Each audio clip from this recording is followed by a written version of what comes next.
An anchor state in the region, Kenya is happy to host the Mashariki Cooperation Conference, a convening of highly skilled detectives and security chiefs. While your mandate is mainly working at the national level, the changing landscape of security demands that we seek and enhance partnership networks beyond our borders. Indeed, security is a national, transnational, and international issue which must be tackled with corresponding interventions. Distinguished delegates and security chiefs, this meeting takes place when some of our sister states in East Africa face security challenges in armed internal conflicts and terrorism. This is besides transnational organized crimes, including trafficking in humans, especially children, drugs, counterfeit goods, corruption, money laundering, wildlife trophies, among others.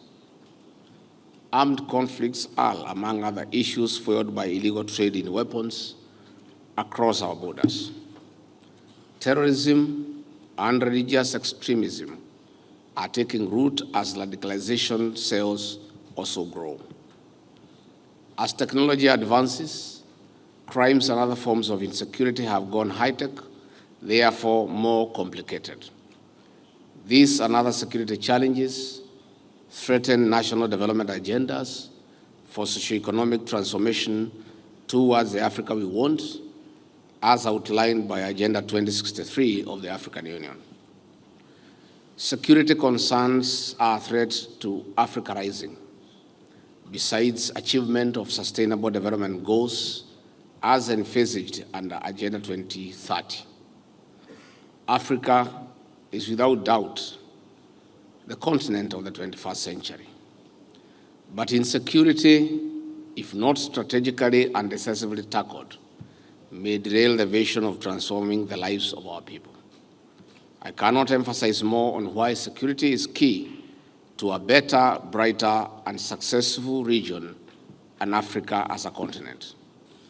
That is why this meeting, which happens about 4 years since Africa missed the target of silencing the guns by the year 2020, as one of the strategies of spurring development, is timely.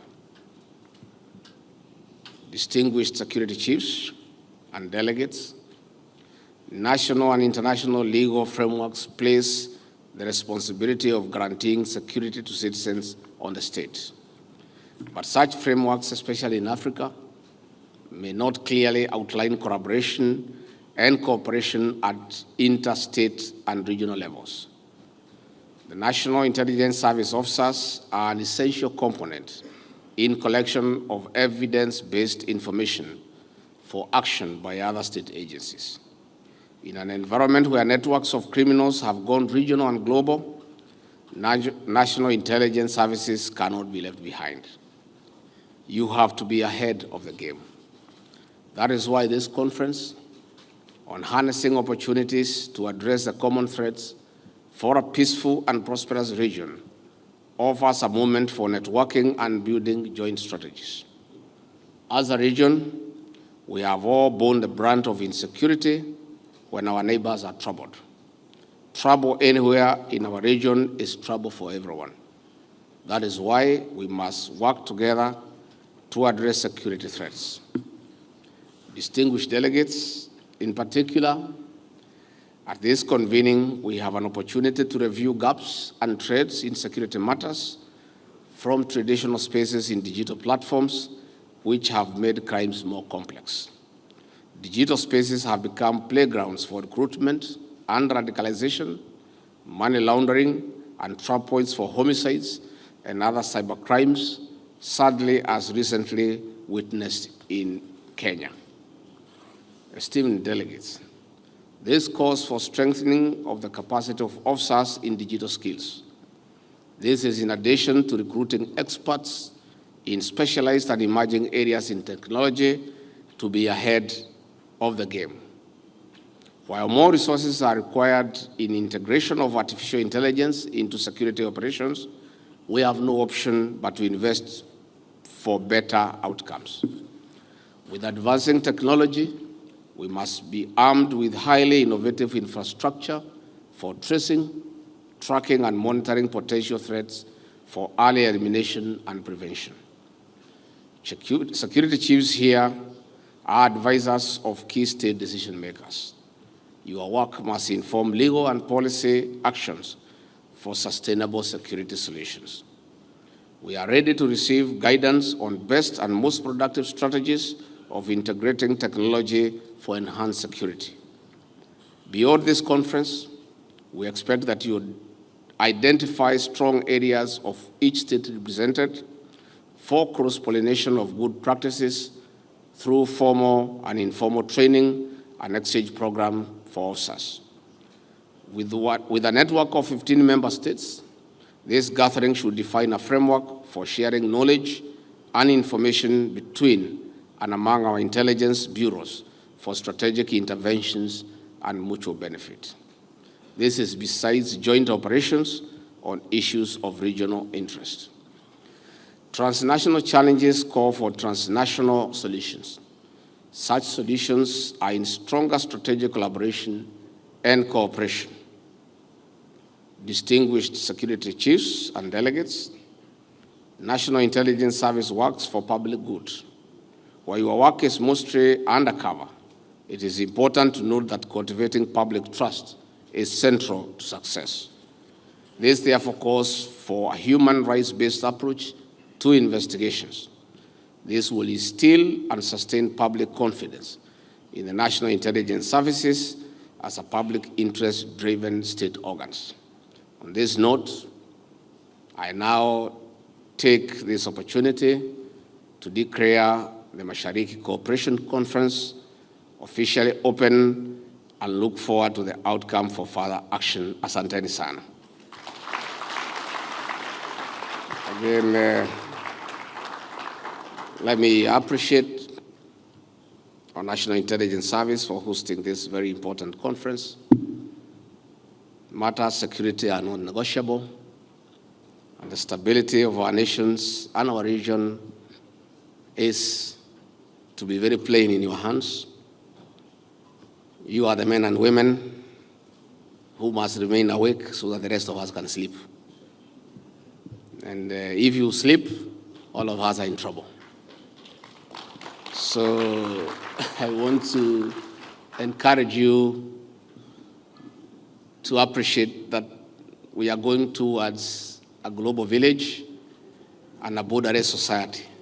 So let us work together and cooperate to enhance security and peace in our region so that our people can enjoy their lives and they can go about their businesses without having to worry. We do want to take this opportunity to appreciate all of you for the good job that you are doing for the last so many years, where various threats have been thwarted and incidents of terror have been managed to a very large extent. In our beautiful country here in Kenya, we are still traumatized by the 1998 bombings at the American Embassy, the Westgate Mall attack, the Dusit attack.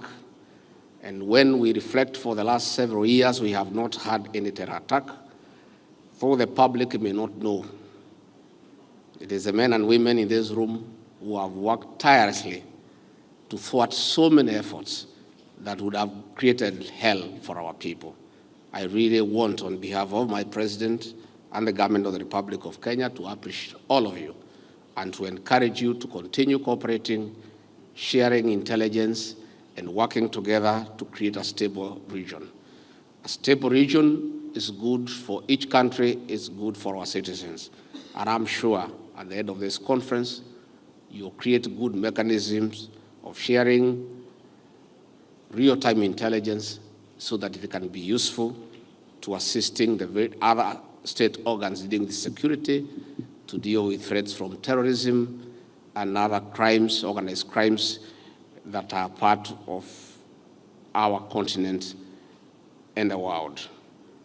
Finally, before I finish, I take this opportunity to assure our National Intelligence Service here in Kenya of our continued support as a government to provide to you adequate resources despite a very tight monetary space.